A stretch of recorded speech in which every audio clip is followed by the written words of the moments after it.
We've known each other a long time. I can't remember the last time you invited me out for a cup of coffee. You know, my wife, she's the godmother of your child. Now you come to me and you don't even have the respect to call me godfather. You're saying, I need your help. Sure, you didn't need it before. You had the police protecting you, the justice system. But now you need my help. You come to me on the day my cat's been ceramicked. I can't have anybody killed. That I cannot do.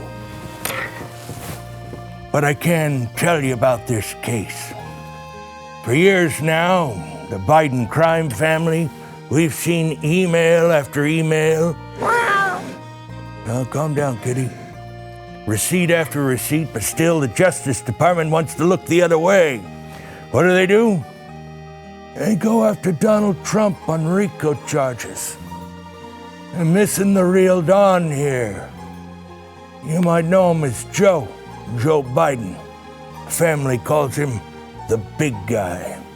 And the RICO case against him is so clear, it's painful, you know what I'm saying? So you know what I gotta do? I'm tired of waiting around too. The DOJ won't do its job. Good kitty.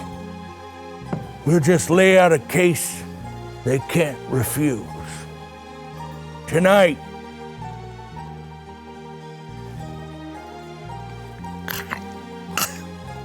I'm going to be joined by a real former mobster who knows a thing or two about mob families and racketeering. Don't miss a second. The corruption charge that could actually take Joe down.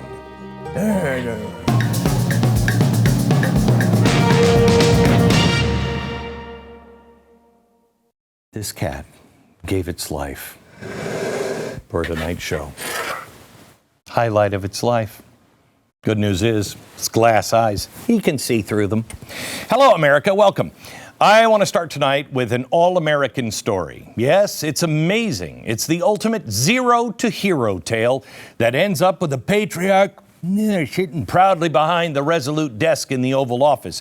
It involves vast wealth, sports cars, yeah, even a Corvette, expensive houses, crack cocaine, shell companies, foreign oligarchs, all of it, hookers, everything, and cover-ups that go straight to the top of the federal government. It's not a movie. It's just another day in the life of the Biden crime family. Now, let me tell you something. The story I'm about to tell you, Michael Corleone, be green with envy. It's also the story that I began to tell on radio today, and for some strange reason, my podcast has been canceled by Apple. You might want to check, see if it's back up yet. I'm sure they're going to tell us it was a mistake, but really? Because I've done business with Apple since the very beginning. And I don't remember the last time they called me over to the house for a cup of coffee, you know? So last week, the House Oversight Committee released their third financial report that revealed the Bidens raked in $20 million in overseas payments. $20 million. Now, most of it happened while Joe Biden was vice president. Does that matter? Yes. Now, if you've been watching this show for the past 7 or 8 years, none of this will be new to you. I've lost track of the amount of chalkboards I've done, but the mainstream media has either ignored it all or have tried to make it appear as if Papa Joe was completely in the dark. Where am I? What? I've got blood on me. What? I don't know how that. Joe was just a concerned father. He called Hunter every day because he's a good father.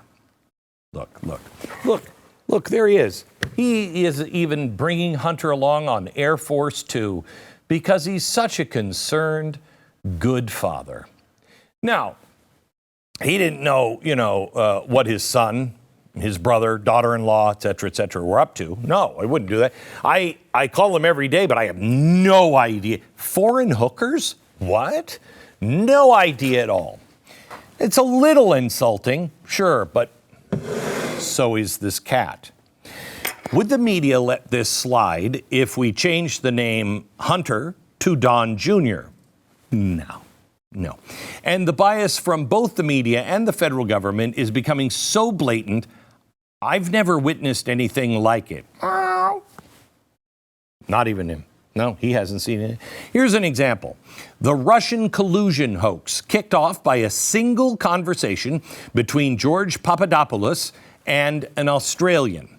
Now, most people thought it was stupid at the time, even British intelligence. But the DOJ and the FBI charged forward, and they spied on a presidential campaign. They tried to destroy an American citizen who happened to be running for president, Donald Trump. Now let me show you how the deep state takes care of their own. How many of us have actually read the Durham report? Page 69 describes an incident with Hillary Clinton that has largely not been talked about. The heading is titled, "The Threat of Foreign Election Influence by Foreign Government Number 2." An FBI confidential human source informed the FBI that a foreign government was planning a trip to meet with Hillary's people, not Trump, Hillary's. We know that money was involved. Pay for play was the motivation. But the specific details on which foreign country and which Clinton people were involved, it's classified. I accidentally put it in the vault right next to the Kennedy files, and I don't have the authorization to go get it. I wish I could. Do I wish? You bet I wish. Him too. He wishes to. An FBI field office immediately asked for a FISA warrant. Now, they wanted to know everything they could find out about this foreign agent when they arrived for the meeting with Clinton's people. Can you guess what happened? This is crazy. The FISA request suddenly, mysteriously, remained in limbo. Approximately 4 months. Nobody knows what happened to it. The FBI was scared of the name Clinton, and they didn't want to, quote, interfere with the presumed future presidential campaign. Now you come to me with my ceramic cat. What'd they do? They went to Clinton and her people and warned them about the intelligence. No leaks to the media. They gave them the benefit of the doubt. And all of that tape recording, that's gone. We don't know what happened to it. Really? What happened? What happened? What happened at the little meeting? Were they willing accomplices? No leaks to the media. No spying on her campaign. Now that's an interesting contrast, isn't it? Trump, Clinton. The FBI altered the evidence in order to get a FISA warrant approved on Carter Page. And the rest is now dirty history. Hillary Clinton was one of their own. Donald Trump was not, and he paid the price. The Bidens are also one of their own, and they're pulling out all the stops to make sure they got a little protection, I'd hate to have something happen to you. 2 days after the House Oversight Committee revealed the $20 million payments to the Bidens, the Attorney General stepped to the mic and said this. I'm here today to announce the appointment of David Weiss as a special counsel, consistent with the Department of Justice regulations governing such matters. In a July 2023 letter to Congress, Mr. Weiss said that he had not to that point requested special counsel designation. On Tuesday of this week, Mr. Weiss advised me that in his judgment, his investigation had reached a stage at which he should continue his work as a special counsel, and he asked to be so appointed. The Department of Justice has finally named a special counsel to investigate Hunter Biden, and his name is David Weiss. That's great. Now, who is David Weiss? Well, he's the U.S. attorney that's been investigating Hunter Biden for years. He's the point man. He headed an investigation that 2 IRS whistleblowers recently accused the Department of Justice of, quote, slow-walking investigation steps.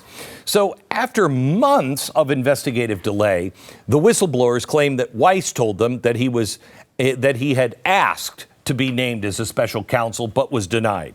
Weiss and the Justice Department now claim this is a lie, despite the whistleblower memorizing everything in an email and every other IRS person present that day going, yeah, that's exactly how it went.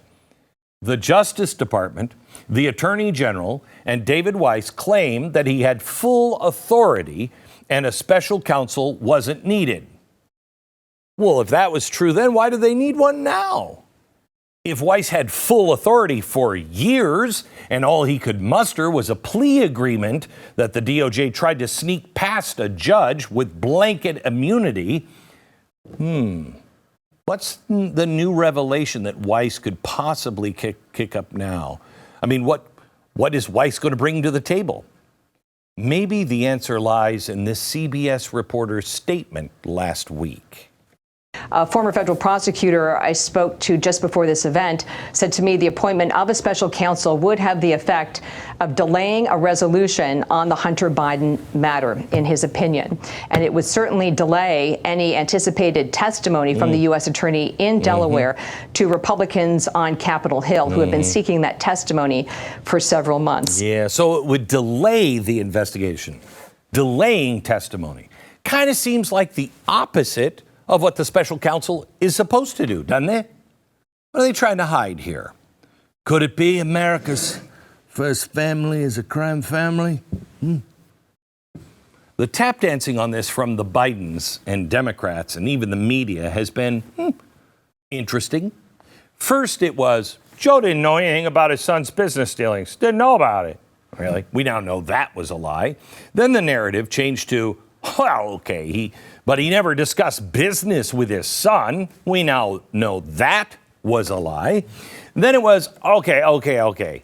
But he never met with any of his son's business partners. It was not like he was at the meetings or anything. Now that has been proven to be a lie. Now after Congress revealed $20 million in foreign payments, have you seen the new narrative? Summed up here in this piece from Politico, quote, but the White House accused the Kentucky Republican James Comer of moving the goalposts over the lack of direct payments to Joe Biden.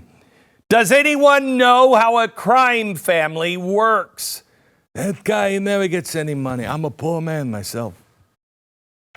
Yeah, but you don't have a direct payment with Joe's name on it, so take that. Are we being serious here? Are we being an adult? And I know I'm saying that with a ceramic cat right here, but is that how multinational pay-for-play schemes work in their world?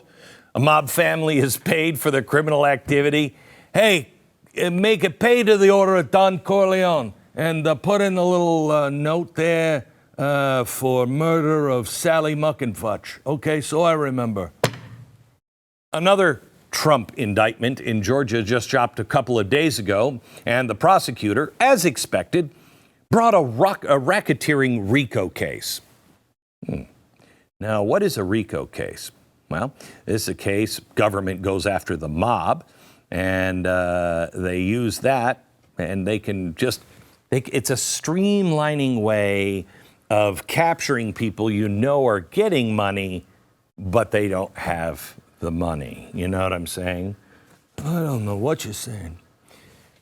This is how they try to take the mob down, and this is how they're trying to take down the Trumps.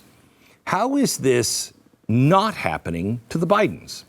We have over $20 million in foreign payments from oligarchs all over the world. That's happening while Joe Biden was vice president. What was the Biden crime family selling? See, that's the problem. The money didn't go to Joe, but it went to all of his relatives. What were they providing to Burisma? Not a single one of their defenders can answer that question.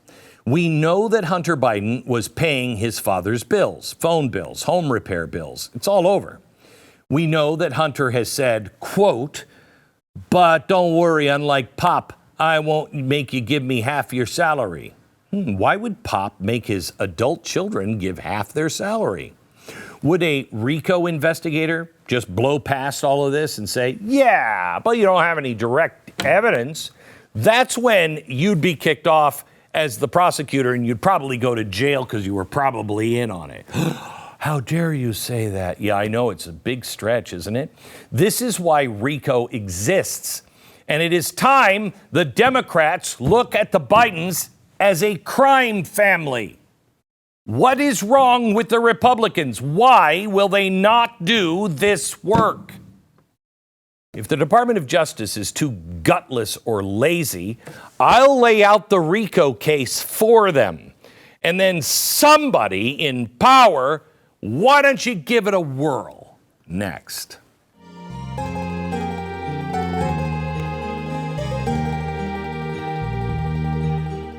So you've heard me talk. Is the cat freaking you out? Oh, look back at them. You've heard me talk a lot about the Jace case from Jace Medical. It holds 5 of the most important antibiotics for emergency use.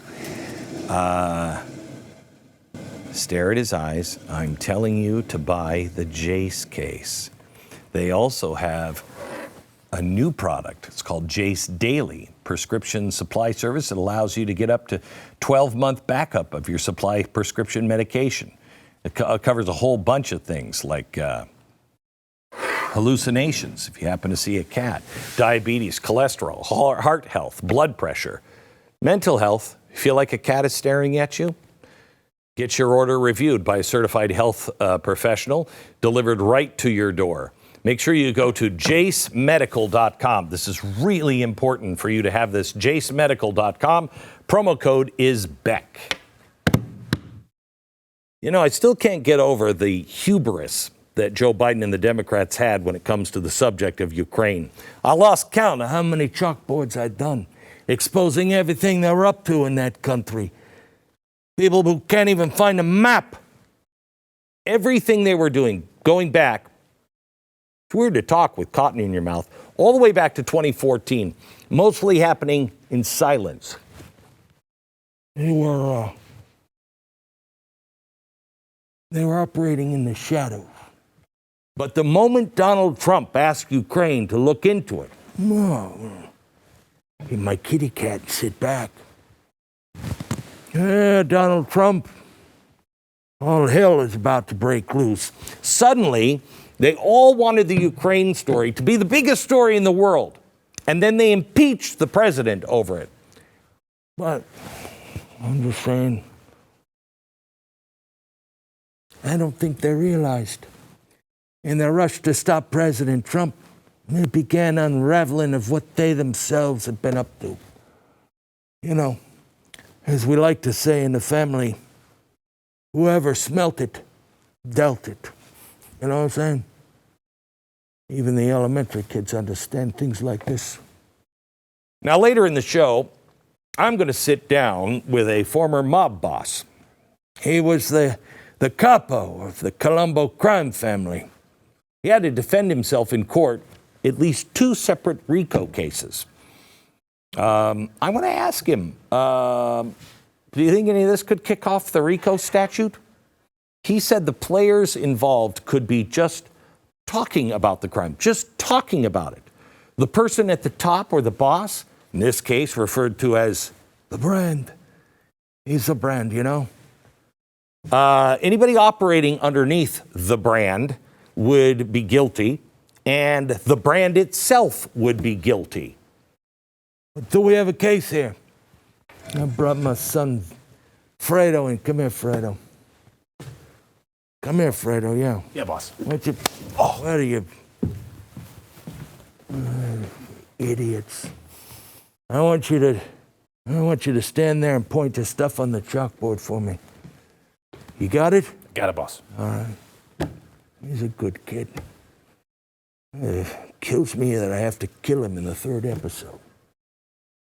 Now, to establish this, a RICO prosecutor would have to have a board kind of like this, one that Dumb Lump is standing next to. Can you point to it at least? Oh, the RICO prosecutor you've probably seen something like this maybe in, good family movie like Donnie Brasco. The boss is at the top, and all the unknown accomplices branch off, connecting each member to their crimes. In real life, this was done to me. And then the Hell's Motor Club and the Genovese crime family. I can guarantee you that in these cases, the investigators did not place the second in command at the top and absolve the boss. They would love for that to happen, but nobody ever did that. Except that's what the Democrats and the media are currently trying to do now. What? All right, Hunter Biden, he's a crack addict. So he was the ringleader. No. Hey, who's the top of the family there, huh? Papa Joe. Come here. Crap. Come here. You're a good boy. Yeah, boss. You're a good boy. Stop talking. The brand, Joe Biden, was right at the top. He was, kids, don't talk with cotton in your mouth. Oh, whew. I thought I swallowed one for a second. He's the commodity. The president is the asset that was being sold. And when I'm finished, you tell me, did he know he was being sold? Yeah. The answer appears to be yes, according to our magic kitty. And if that's true, then Biden needs to be prosecuted just like all other RICO cases. Now, underneath the godfather, I'm putting Hunter Biden. He's the second in command and the direct link to the brand underneath Vito and underneath Joe and Hunter. We have the capos. Now, who are they? Well, these are the associates at his company, Rosemont Seneca. That's Devin Archer, Eric, how do you say his name? Schwerwin? That's not how you say it. And Sebastian Motazi. Isn't he the crab? That's a different movie. I'll get into the Devin Archer in a second, but let's just say I'm not buying his recent PR tour at Congress and then with his interview with Tucker. I mean, it was crazy. We were just, we shouldn't have done that. Hunter's other business partner, Eric, visited both the White House and then the vice president residence 36 times from 2009 to 2016. That would be Hunter's business partner up at the White House and then up at Joe's home. What were they talking about? What do you think, Kitty? Were they playing cards? Surely it wasn't the weather, not Hunter's overseas business activities either. That would be wrong. It'd be ludicrous to think that. I'm sure they were talking about Corvettes, aviator sunglasses. That makes much more sense, doesn't it? We'll come back to him later in the show. Hunter's next business partner was Sebastian. He maintained a Burisma.com email address while Hunter was on the board. But I'm sure he didn't know anything about what was going on in Ukraine. I mean, duh. Now, a lot of my previous chalkboards, I outlined what we knew about the Bidens in Ukraine at the time. We knew Hunter was on the board of Burisma. We knew that Joe was the point man for Ukraine. We knew that Burisma didn't like the fact that the Ukrainian prosecutor general Shokin was interviewing the Burisma CEO. But now, after multiple whistleblowers and congressional testimony, the picture is a lot clearer. Per Devin Archer's testimony, we now know that the first time he met with the Burisma CEO was in Moscow. And it was actually the exact same day that Russia invaded Crimea. Now that's weird. You see, I find this interesting on several fronts. First, Burisma was one of the only Ukrainian energy companies, if not the only, that leased natural gas fields in the now Russian-backed state of Crimea. And Burisma's CEO had ties to the now ousted former Russian-Ukrainian president. That's interesting. But it gets better. A month later, Devon Archer visits the White House. From his account, the meeting was something regarding his son's school project. Quote, "We were talking about his papier-mâché White House project for the 2nd or 3rd grade. He can remember that it was a papier-mâché project, but he can't remember if his son was in the 2nd or 3rd grade. That's his story, and he'll be sticking to that." That's all they spoke about.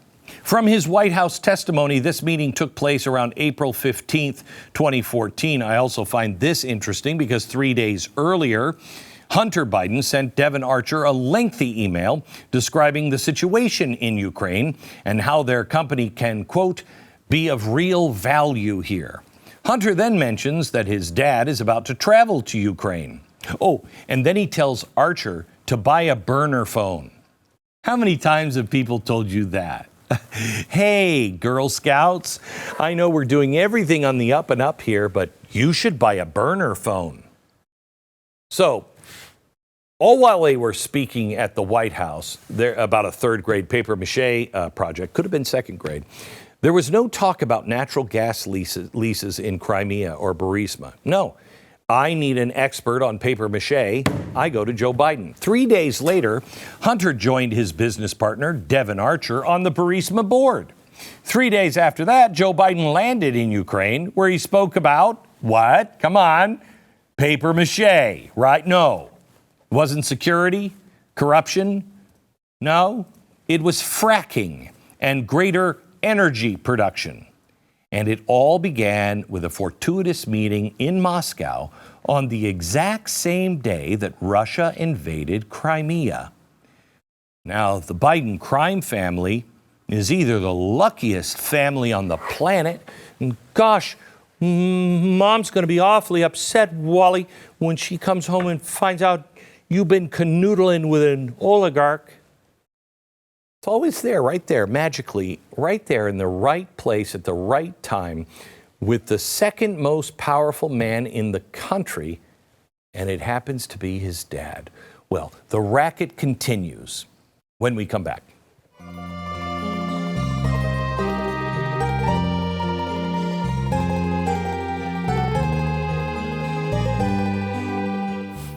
Every day we hear about another familiar brand selling out their customers and going woke. Woke mobile companies are no different. For years, they've been dumping millions of dollars into liberal causes. And you had to take it because you need a cell phone. And there's no alternative. No, I got good news for you. There is. And I want you to make the switch today. Patriot Mobile, America's only Christian conservative wireless provider. They have dependable nationwide coverage on all 3 major networks. That means they're on the same cell towers.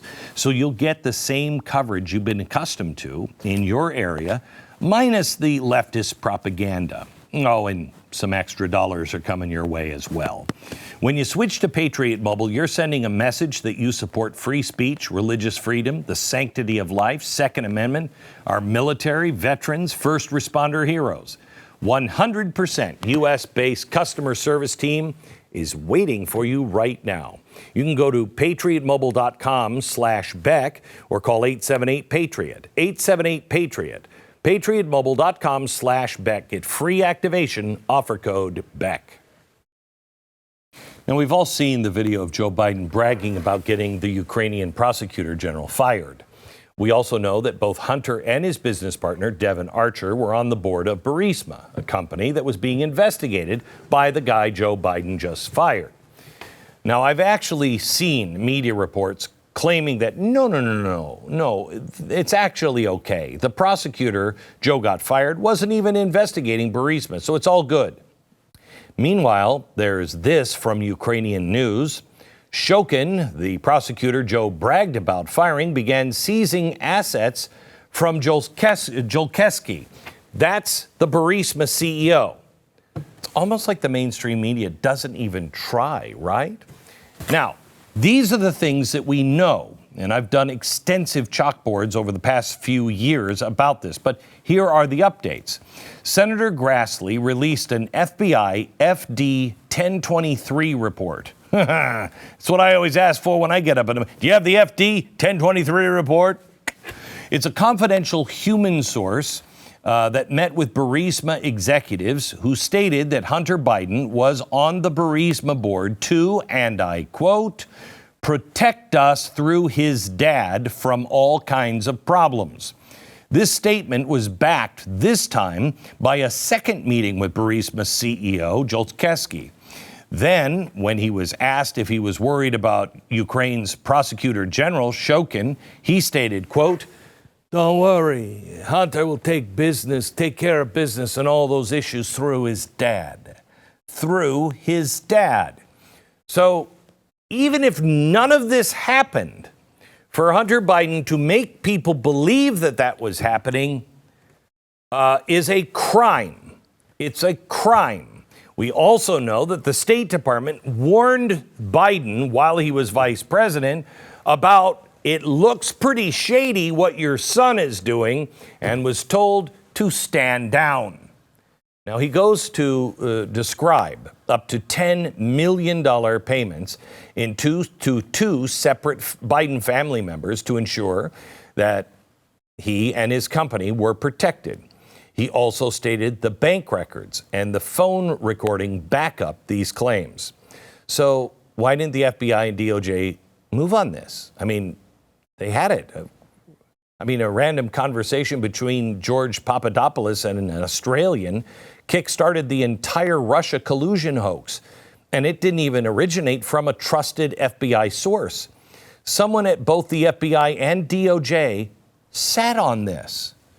Now, I'll just place the unknown FBI agent 1 and the DOJ official 1 up on the board. More information is sure to come of this. Now, Devon Archer's recent testimony sheds new light on all of this. He describes a meeting with Burisma executives in Dubai, where Hunter Biden is asked to intervene with something and call D.C. The ensuing details are a little fuzzy. So this is why I'm not buying Archer's little PR tour, because he then changes his statement and says, rather than calling D.C., he said, he called his dad. But after prodding from his lawyer, was that really his dad? He was like, oh, no, did I say dad? I meant D.C. So which is it? And what happened next? Just a few days later, Joe Biden's office sent new talking points to the State Department specifically on how to handle questions regarding Burisma's CEO. If they were asked if Chalkboard was corrupt, they were to deflect. Why? This is a guy who cuts people's heads off. I'm not kidding, not making that. That's not hyperbole. But the apparent Burisma and Biden influence shenanigans didn't stop there. Don't you hate that word when it's used for this? When the treason didn't stop there. Not long after, Burisma executives emailed Devon Archer about the legislation they were concerned about. Quote, I am genuinely looking forward to your ideas on how we could influence this process. Please note that I'm going to share this information with the U.S. Embassy here in Kyiv, as well as the office of Mr. Amos Hochstein in the States. Now, who is that? We're going to throw him up on the board. He was the U.S. Special Envoy and the coordinator for the International Energy Affairs. The very next day after this email from Burisma was sent, Eric showed Hunter Biden his bio. This preceded multiple meetings with Hochstein that he would then have later with Joe Biden, including a meeting in the same West Wing, the same as the other meeting that I'm now calling the Dinner from Hell. Per Devon Archer's testimony, Joe Biden attended a business dinner in D.C. He joined his son's business partners, which he never talked to them about anything. He didn't even know them. Also in attendance were the Burisma executives, as well as Russian and Kazakh, how do you say it? Kazakh? Oligarchs. Kazakh, that's right, Kazakhstan. The oligarchs from Kazakhstan, whatever. Biden, who has claimed to have absolutely no knowledge of his business dealings with his son, who said he never spoke about business, never attended business dinners or business meetings. That's one of them right there. And after dinner, a Burisma executive emailed Hunter Biden and said, and I quote, "Dear Hunter, thank you for inviting me to D.C. and giving me an opportunity to meet your father and spend some time together."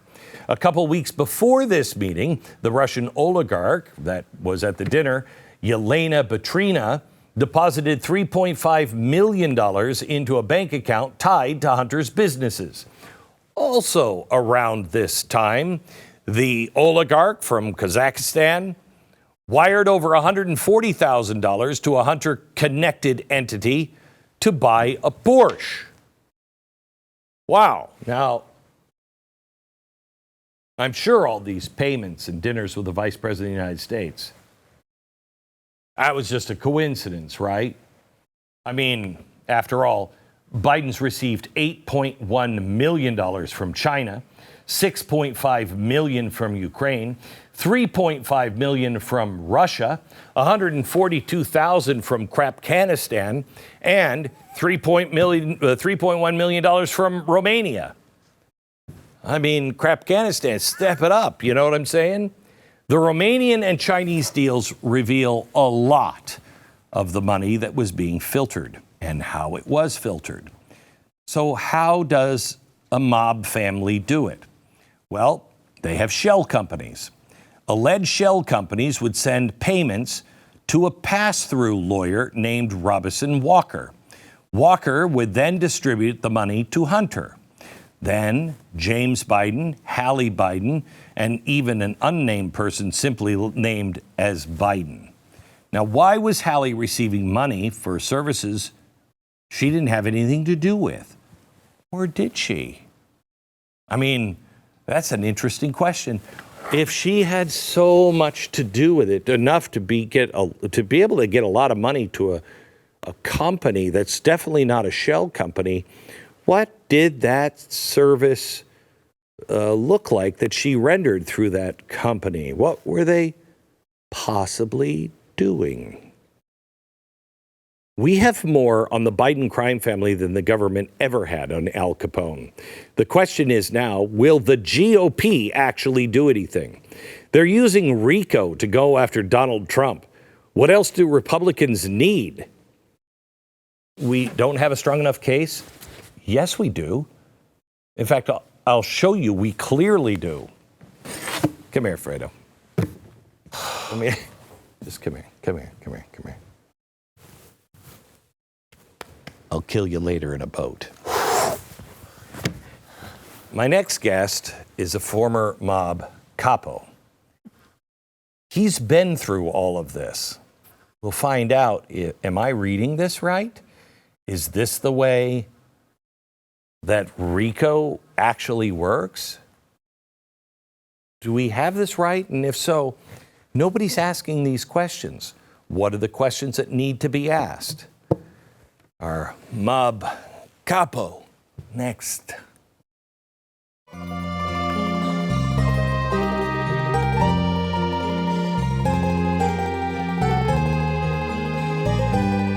Gotta change before I don't want to see. When was the last time you checked the legal title on your home? Why? Because most victims of home title theft don't know they're a victim until it's too late. Take this homeowner, for instance. She pulled into her street one day and saw a bulldozer demolishing her home. Oh, there it was, just being torn down right before her eyes. She had no idea. She was the victim of a devastating crime called home title theft. A criminal had forged her signature on her title, onto the deed, then took money out, sold it. Somebody else thought that they were, going to tear it down and build a new house. Her home, property, equity, the most valuable assets she had, gone. Home Title Lock is the only people that I know that can protect you. The instant they detect activity or tampering, they shut it down. First things first, you need to verify if you aren't already the victim of home title theft. Find out for free with a sign-up when you use the promo code BECK at HomeTitleLock.com. That's promo code BECK at HomeTitleLock.com. Go there now. You have no idea what it's like to change in a minute and a half. We're going to bring in Michael Franzese. He is a former capo in the Colombo crime family, walked away from that life, now lives as a happily married man, 38 years, I think. He has a bi-weekly YouTube show called Sit Down with Michael Franzese. Gets over 5 million views per month. You can also see him September 23rd at Caesars Casino in Atlantic City and Philadelphia, where he will be talking the history of the mafia, which I would love to hear. He is fascinating and joins us now. Michael, welcome to the program. Well, thanks to have me back, Glenn. You bet. Okay, so we talked about this on the radio, I don't know, about a week ago. What does it take to open a RICO case? Well, since I've had 3 RICO indictments, I'm very familiar with the process. You know, you have to have a group of people engaging in a pattern of criminal behavior, and they call that racketeering. So in my case, you know, we were obviously an organized criminal group, and we engaged in a pattern of criminal activity by defrauding the government out of tax on every gallon of gasoline. We set up shell companies. We had money flowing into those companies, and then we would take that money and distribute it wherever we wanted to at that time. So, you know, basically that's it. And, you know, with the feds, you don't need a lot of corroboration. If you have a witness, if you have suspicious bank reports, you have shell companies, you have money flowing in, and you have a witness that says you were part of this conspiracy, that's all you need. I was never on tape. Nobody had fingered me doing anything at a location or anything like that. I just had witnesses that supported the documentation that they received from the bank. And it was very simple. So, wow, it doesn't seem so simple nowadays, at least with one family. So when you had the shell companies, did you receive the money? As the head of the family, did you receive any of the money? Glenn, of course not. If I'm collecting illegitimate money, why would I make it come to me personally? We sent it everywhere else. We sent it through these companies. Quite often, we would go to the bank and take money out in cash. We'd have people come in and cash the funds. So, you know, the idea that it's so ridiculous to me, Glenn, that politicians are saying, well, none of this money ever went to Joe Biden. If it was legitimate money, why wouldn't it go to Joe Biden? It would go to an account and he would take it and spend it. But if you're influence peddling or you're selling your position, of course you're not going to have the money go directly to you. And the fact that politicians are using that as you know, a basis of his innocence is just ridiculous. Makes no sense. So when you set up a shell company, I mean, I don't even know how you do it, but every member of his family, apparently except for Sailor, the new little granddaughter, I think has a shell company on their name. And it's called a shell company. Why? Well, because it has no function. It has no brick and mortar offices. It has no employees. It's not selling a product that you can hold in your hand. When you form a company, you're doing one of two things. You're conducting business. You're either selling a product or selling a service, if you're a consultant or an attorney or something in that capacity. And if you're doing neither, you don't need to do anything but have that company have the ability to set up a bank account to collect money. And until or unless somebody shows me what the product that company was selling, it's a shell company. Plain and simple. So is there a legitimate reason to have offshore companies? A legitimate reason? Yeah. Well, again, you can have a company set up offshore if that company, again, is legitimately selling a product or a service. Okay. So for all of these shell companies that have received money for the Biden family, somebody just needs to ask each member of the family, what exactly service is being provided here, right? Absolutely, Glenn, and I can't understand why that has not been asked. What service did you provide or what product did you sell in order to collect this money? It's the simplest question, but it's not a question that anybody can answer because we can see through this and all the supporting evidence, the phone calls, the text messages, the laptop, you know, the witnesses, all the supporting evidence shows that there is no legitimate reason for these companies to be set up. If this were actually a mob family and not the president's family, would these people have been in jail by now? Absolutely, Glenn. And listen, I don't say that with any prejudice in mind. I say that because, like I said, I've had 3 racketeering indictments. I'm very familiar with the statute. And the evidence that's in front of you here, it's a slam dunk. But you didn't go to jail for racketeering, did you? Yeah, I did. You did. One of them. I took a plea on 2 racketeering cases. I was acquitted in another. And why? This is a Reagan law, the RICO Act. Was that enacted so it's just easier to get people? Well, it was specifically enacted by a fellow by the name of Beck, I think back in 1970, maybe earlier than that. And it was specifically to go after the mob. And they wanted to be able to target the bosses of the mob and show that there was a criminal enterprise. But, you know, like anything else, you give the government an inch, they take a yard, and they expanded it for the use. Yeah, I mean, they're using RICO to go after Donald Trump and not using RICO to go after the crime family that I think is in the White House now. Absolutely, Glenn. And, you know, just to comment on the Trump indictment, there was no criminal organization there that engaged in a pattern of racketeering over a period of time. This allegedly in Georgia, from what I've seen last night, is one specific set of instances in Georgia. There wasn't a pattern of this going all around the country. It certainly didn't establish that. So, all right. Misuse statute. Thank you so much, Michael. I appreciate it. God bless. Thanks for being on the program. Thanks a lot. You bet. I know, Kitty. I know. It's crazy. It is crazy what's going on. Even the kitty cat is really upset. She's like, if I may, Kitty. Okay, good. I'll go ahead and say. Donald Trump, they're using the RICO Act, and they're charging a whole bunch of people for conspiracy. Who's a conspiracy theorist? For conspiracy to further a crime. And some of those charges are he asked the state rep for the legislative phone number for the GOP. Furthering that conspiracy and that crime. Yep, yeah.